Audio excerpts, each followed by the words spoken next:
Bonjour à tous et bienvenue dans ce nouvel épisode où nous allons vous parler de la série Fiasco sur Netflix, une série que nous avons regardée, enfin dont nous avons regardé 3 épisodes avec notre ami Grégory. Bonjour Grégory. Bonjour à tous. Donc la série Fiasco est une série française qui est sur Netflix actuellement. Alors malheureusement pour moi, série française plus Netflix, déjà ça fait 2 points qui m'ont fait mal lorsque j'ai dû regarder cette série. C'est mon idée en fait, et c'est Pierre Ninet qui m'a un peu Voilà. inspiré.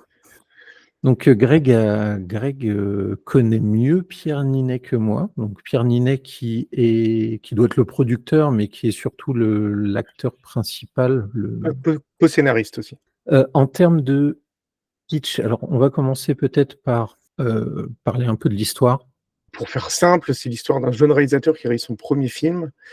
Il a du mal à gérer parce qu'il est pas, voilà, c'est pas une foudre de guerre et il n'a pas vraiment le caractère pour. Voilà, il suit la vie d'une personne qui le pousse à se lâcher un peu. Et il se lâche à un moment avec les acteurs et il est filmé par quelqu'un qui du coup balance les vidéos sur Internet où on va dire ces mots dépassaient sa pensée, et il se retrouve coincé avec un bad buzz sur son film et un bad buzz sur son tournage.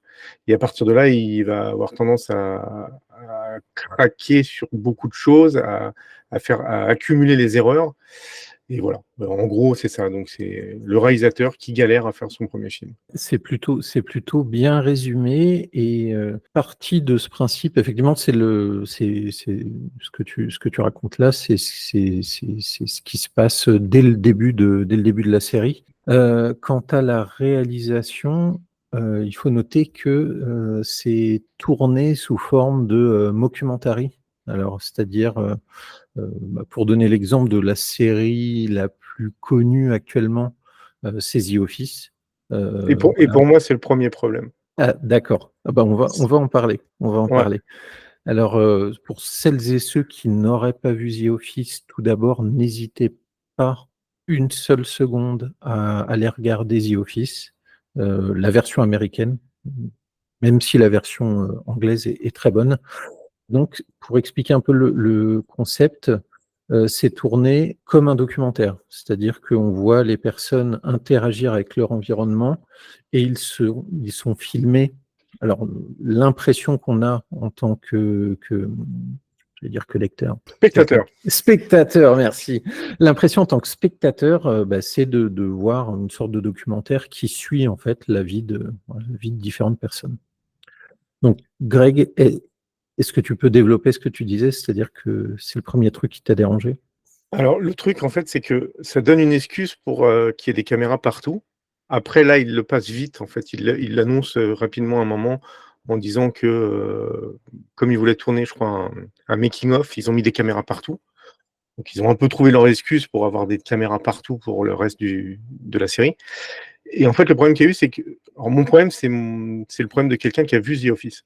C'est que dès que j'ai vu la série, dès que j'ai vu Fiasco, j'ai pensé beaucoup à The Office. Parce qu'on a tous les systèmes de zoom,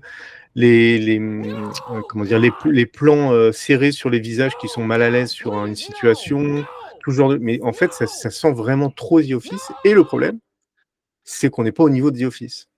Donc, ça veut dire qu'en fait, ils se mettent sur le même niveau que The Office, alors qu'ils sont pas du tout au même niveau que The Office.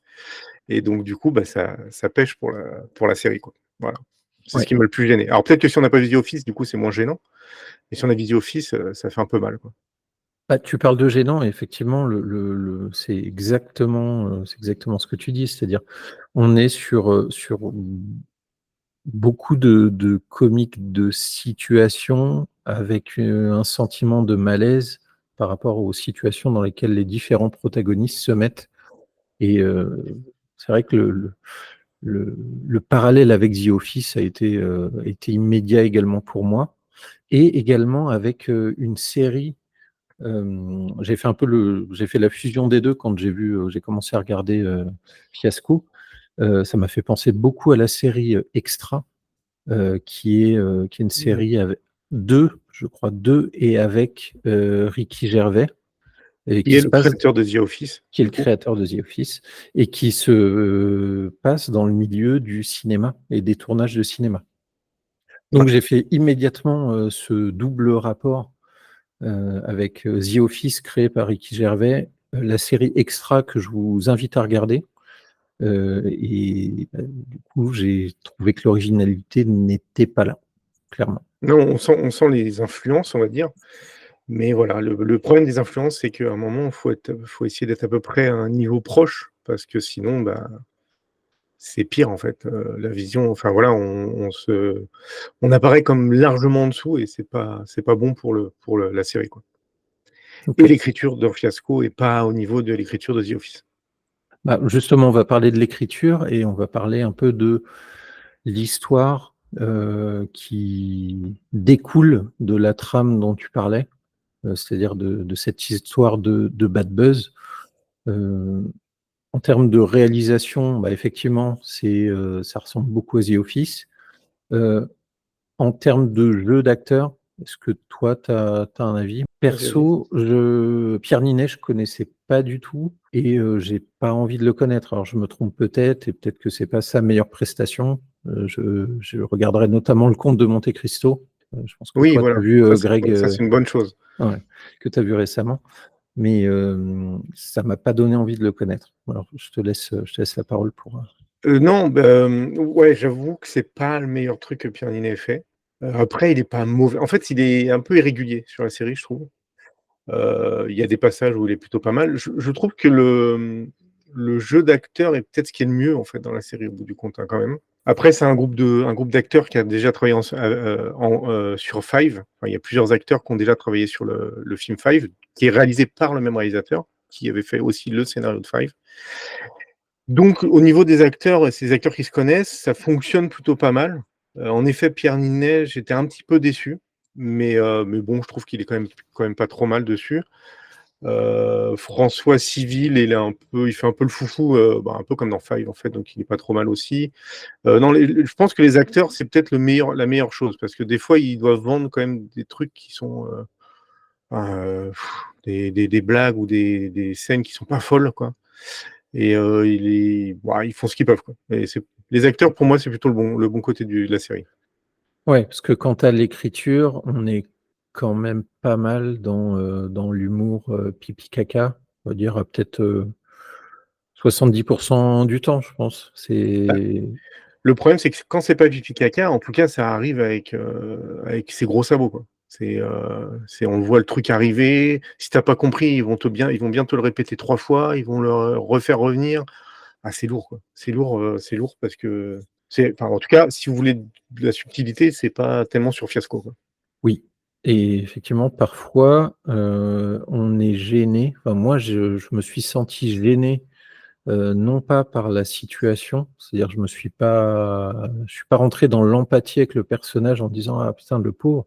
Je me suis senti gêné pour les acteurs et pour le fait qu'ils soient lourds sur le fait de prendre un peu les gens pour des débiles et de répéter, d'essayer de dire, «Eh les gars, on fait une blague là, hein, vous avez compris?» Heu, non. Ouais. Mais c'est un peu, en fait, en plus, le pire, c'est que c'est un peu ce qu'on retrouvait sur Five. Je reviens sur Five, hein, parce que c'est même réalisateur, même scénariste, même équipe plus ou moins d'acteurs. Sur Five, c'est ce qu'on retrouvait, sauf que sur Five, il y avait une réalisation qui était beaucoup plus soft. Donc finalement, ça passe un peu mieux. Le problème là, c'est que le style The Office fait que la réalisation est assez appuyée. Donc quand tu as une réalisation appuyée et que tu appuies encore plus sur les gags, ah, ça devient vite lourd, quoi. Et là, des fois, c'est assez lourd. C'est même sur des gags qui auraient pu être drôles, quand ils le font une fois, qu'on a compris une fois, la troisième fois, bah, c'est plus drôle, en fait. Pour les acteurs, moi j'en ai noté, 1 ou 2 ou 3 peut-être que j'ai trouvé pas mal, ou du moins je les ai trouvés plus intéressants, ou peut-être qu'ils jouaient mieux, ou peut-être que les situations dans lesquelles ils se trouvaient étaient, voilà, je les trouvais plus amusantes. J'ai bien aimé celle qui joue la petite stagiaire. Ouais, que je connaissais pas du tout. Je sais Oui. pas son nom d'ailleurs, mais elle était pas mal, c'est vrai. Hem C'est un petit rôle, enfin un petit rôle, voilà, elle a son petit truc, mais elle le fait bien, quoi. Exactement, elle le fait bien. J'ai bien aimé également celui qui joue le producteur, Pascal Demolon, ouais. ouais, qui est un gars totalement à l'ouest. Alors, je trouve pas qu'il joue particulièrement bien. Après, je me Et trompe peut-être. lui, il est aussi sur Five, et sur Five, il a un rôle un peu de taré aussi. Ouais, Enfin, il est aussi dans des ouais. excès. Voilà, Mais donc il est pas mal, lui. Il est bien. le personnage du producteur un peu à l'ouest, un peu filou, est pas mal. Moi, j'aime bien Géraldine Nakache, qui fait son assistante réalisatrice. Je trouve qu'elle est pas Ouais, mal aussi. ouais, En fille un peu qui a l'air toujours un peu vénère, un peu saoulée. ouais. Je la trouve pas mal aussi. Donc voilà, donc au fil des 3 épisodes, moi j'ai eu ce sentiment. Alors il y a des choses qui m'ont fait sourire. Alors Greg est pas pipi caca. Non, Moi j'ai tendance à être plus pipi caca. Donc il y a des choses qui me font rire. Il y a une situation pipi caca, clairement, où très, très pipi caca. elle est très, très pipi caca et j'ai trouvé ça too much, voire, pas assez travaillé. Enfin pas assez, ça aurait dû être plus long, il aurait dû y avoir plus de tension, peut-être, parce que je trouve que c'est trop rapide, en fait. Bah, c'est Et surtout que c'est répétitif, en fait. C'est pas parce que tu changes de personnage exactement. que tu agrémentes l'humour, en fait. Là, c'est Mmh. juste la même chose pour chaque personnage. Mmh, mmh mh. Et il aurait fallu que le problème évolue. Et le problème n'évolue pas, en fait. Il Mmh, passe d'un mmh mh. Oui. personnage à l'autre, il revient et voilà, il reste Ouais, sur la même qu'on situation. voit à la limite l'évolution d'un personnage, qu'on sente la entre guillemets «la tension» monter pour qu'effectivement que voilà quelque chose d'assez amusant. Donc, on a parlé, bon, l'histoire, la réal, donc, effectivement c'est pas on n'est pas dans l'originalité, absolue. Peut-être, au niveau français. Le problème, c'est que la réal, elle copie de The Office, hein, c'est pas non Mmh. plus, Ouais, elle est mais bien, mais bon, alors si on n'a pas vu The Office, c'est sympa. Si on a vu The Office, faites du The Office, quoi. C'est ouais, pas ouais. Les acteurs, alors il y a Vincent Cassel qui apparaît dedans, qui a un ouais, qui petit fait rôle. ouais, bon, il est bien, mais bon, voilà. Mmh. Mmh, mmh mh. Juste une chose sur la réalisation, c'est, Igor Gottesman qui a fait, la réalisation de Five, et qui a aussi fait les scénars. Mais c'est aussi le réalisateur et créateur de Family Business, et je trouve qu'il est plus inspiré sur Family Business au niveau de la réalisation. C'est un peu plus original, je trouve, et c'est lui aussi sur le scénario de Family Business, et je trouve que, bah, le scénario de Family Business est plus sympa aussi. Donc peut-être que ils sont plusieurs sur le scénario de Family Business, peut-être que les quelques personnes qui ont disparu entre-temps étaient peut-être plutôt intéressantes à garder, je sais pas. Mais en tout cas, il était meilleur avec les gens, de Family Business qu'avec, Pierre Ninet pour le scénario. Heu, donc la question à 1 000 000 $. Donc, on a regardé les 3 premiers épisodes de la série. Greg, la question va être simple. Est-ce que oui ou non, tu vas continuer à regarder Fiasco?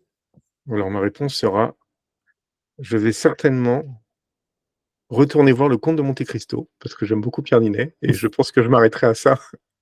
Non, je vais pas regarder la suite de Fiasco, ça m'a pas éclaté. Donc non, Tu laisses la main. c'est mon dernier mot. C'est ton dernier mot, Greg, OK. Beh, je vais, également, essayer de regarder d'autres séries. Qui sait, peut-être un jour, en me trompant, en tombant sur Netflix par hasard et en cliquant, heu, sur Fiasco, peut-être, je tomberai, également par hasard sur le bouton reprendre épisode 4. En fait, le truc, c'est que c'est la concurrence qui fait ça, parce que s'il y avait rien d'autre à regarder, je pense que j'aurais regardé la suite. C'est pas horrible non plus. C'est pas Je me suis pas dit: «C'est horrible», mais il y a d'autres choses à regarder, donc du coup, c'est pas assez bien pour continuer, en fait. OK. Bah, écoutez, en commentaire, n'hésitez pas à nous donner votre avis sur la série Fiasco. Est-ce que c'est un fiasco? Il fallait que le jeu de mots soit Putain, sorti. je voulais l'éviter celui-là. Voilà. Est-ce que c'est un fiasco ou pas? Dites-le en commentaire. Est-ce que vous aimez les séries pipi caca? Si oui, n'hésitez pas à me donner des conseils parce que je suis toujours prêt à regarder une série comme ça. Si vous avez aimé, pouce en haut. Greg, il connaît les pouces en haut parce que son PC fait des pouces en haut tout seul. Et, Mac. et Mac, pardon. Et si vous n'aimez pas cette vidéo, n'hésitez pas. Et n'hésitez pas à nous dire pourquoi vous n'avez pas aimé. Et Sur aller voir Le ce, Comte de Monte Cristo. et surtout d'aller voir le Comte de Monte Cristo avec Pierre Terminé. Ninet et d'autres acteurs que je ne connais pas encore. À bientôt. À bientôt. Listen up, everybody. I have some news. It's over. Abonne-toi à la chaîne pour ne pas manquer les prochaines vidéos.